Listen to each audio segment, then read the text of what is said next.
के बोले गीत मेरो थुम्चेमा भरि राखेको छ कि मैले नगाए मात्रै आजकल किन नगाउनु भएको निकाल्नेवाला हो त्यही भएर कहाँ निकाल्छ युट्युबमा कहाँ निकाल्छ तपाईँले अहिलेसम्म कहाँ निकाले अहिले भन्ने हो फेरि टोयलेटमा निकाल्छ मैले म पनि बाथरुम सिङ्गरै हो निकाल्ने टोयलेटमै हो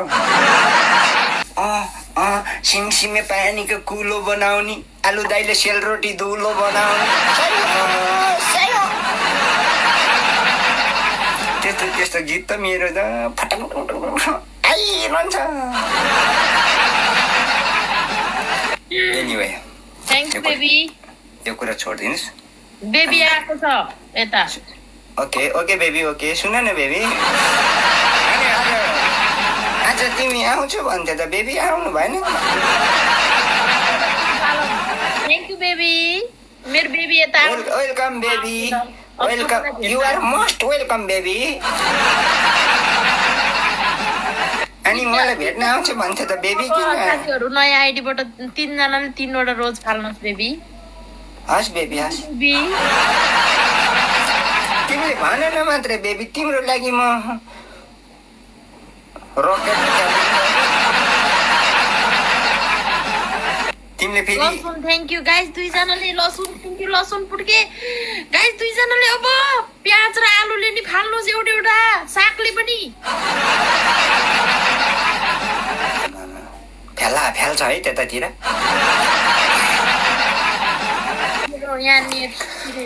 नानीको लागि गाउनु न भन्नु छ नानीको लागि भर्खर गाएको नानी वाक्क भयो त्यस्तो गीत हुन्न मेरो लागि कसले भने हावा नानीको लागि एकदम गाइदिन्छु मैले छौटा भनेपछि छ त्यहाँ अहिले एकछिन मेरो प्रितम दाई आयो भने झर्छ कुनै कुनै आयो भने झर्छ 1-2 जना सोल्टी र प्रितम दाई आयो भने कान्छाको यो यत्रो परेको पाल परेको त्यो झर्छ परेको सब झर्छ यत्रो सब झर्छ होइन हामीले पनि चाहने त्यही हो झरोस् जति सक्दो छिटो झरोस्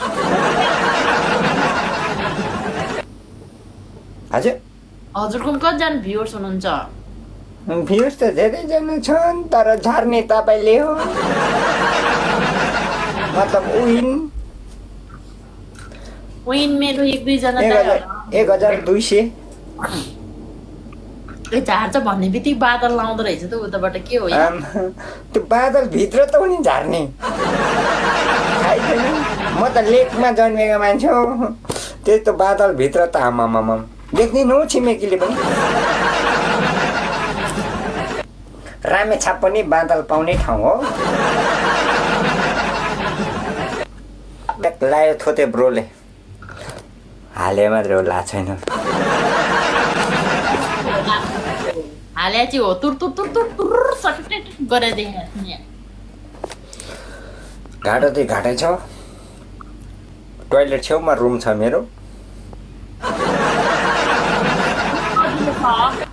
किन भन्नु न किन पट्ट थोङ्दी निजी स्योरजी खजी तपाईँको हाँसो एकदम मिठो सो सरी गाइज सँगै राख्नु न के थोते भाइ यति रमाइलो भन्नुभएको छ